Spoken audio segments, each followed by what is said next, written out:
In the top stories, government hands over land titles to Lagweed residents.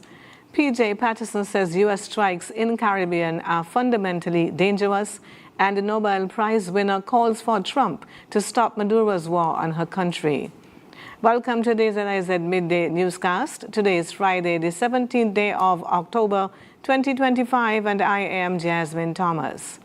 First on the local scene, October 16, 2025 marked a proud, emotional milestone for residents of Lagweed as the government of St. Christopher and Nevis officially handed over land titles and ownership rights to individuals and families who have occupied the area for generations.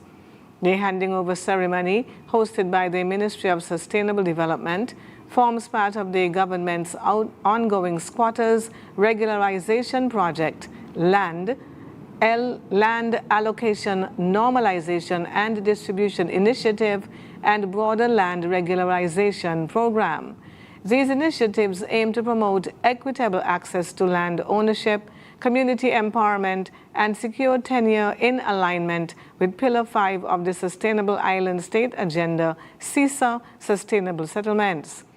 Delivering remarks at the ceremony, the Honorable Conwys Maynard, Member of Parliament for St. Christopher III, which includes Lagweed, celebrated the moment as one of justice, fulfillment, and empowerment for the people.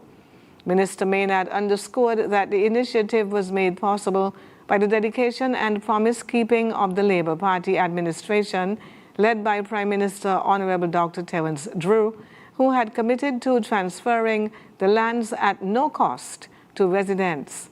Minister Maynard also assured the residents of Lagweed that the government is committed to further supporting the continued development of the community by funding the construction of roads linking the community to Buckleys and Shadwell in the near future.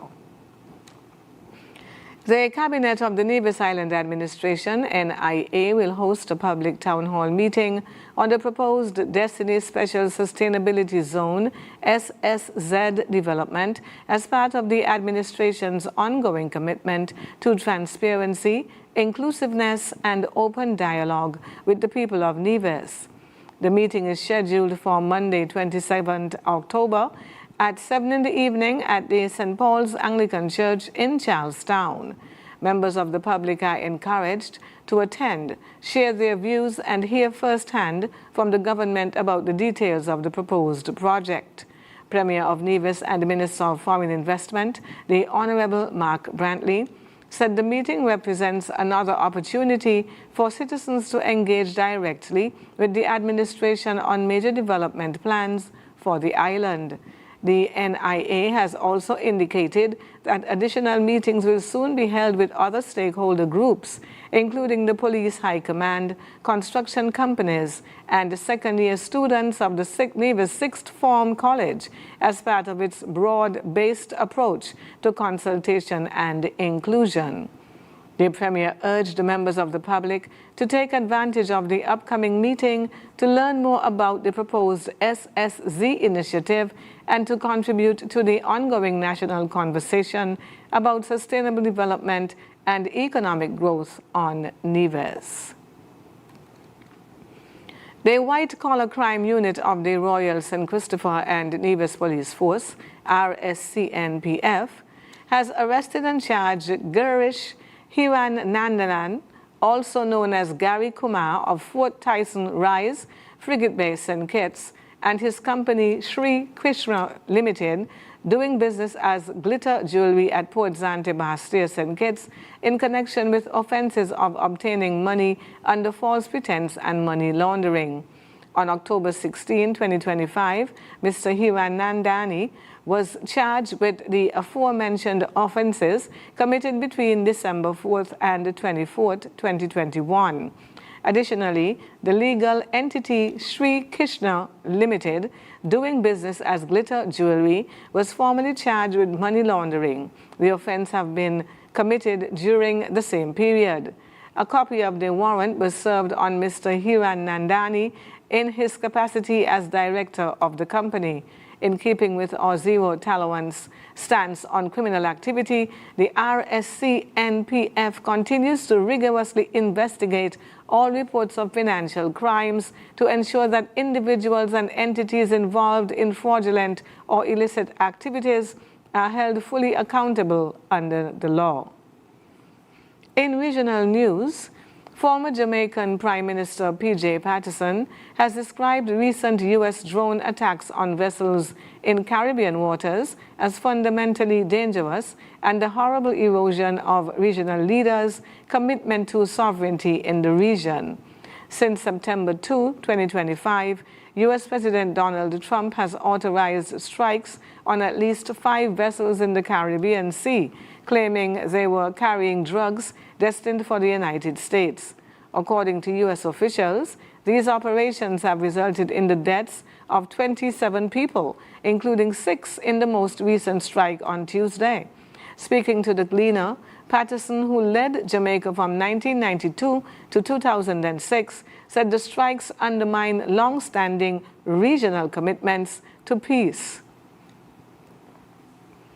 Internationally, Venezuelan opposition leader Maria Corina Machado, who was awarded the 2025 Nobel Peace Prize last week, has called for greater U.S. support to stop what she described as a war on her country by President Nicolas Maduro.